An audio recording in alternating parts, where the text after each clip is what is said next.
নমস্কার, আমার নাম পূর্বাশা দাস। আমি আরও একটি কবিতা আবৃত্তি করছি। কবিতাটি হলো দুর্লভ জনম, কবি রবীন্দ্রনাথ ঠাকুর। একদিন এই দেখা হয়ে যাবে শেষ, পড়িবে নয়ন পরে অন্তিম নিমেষ। পরদিনে এই মতো পোহাইবে রাত, জাগ্রত জগৎ পরে জাগিবে প্রভাত। কলরবে চলিবে সংসারের খেলা, সুখে দুঃখে ঘরে ঘরে বহে যাবে বেলা।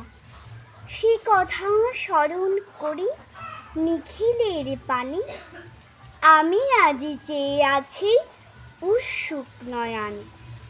যাহা কিছু হেরি চোখে কিছু তুচ্ছ নয়, সকলে দুর্লভ বলে আজই মনে হয়।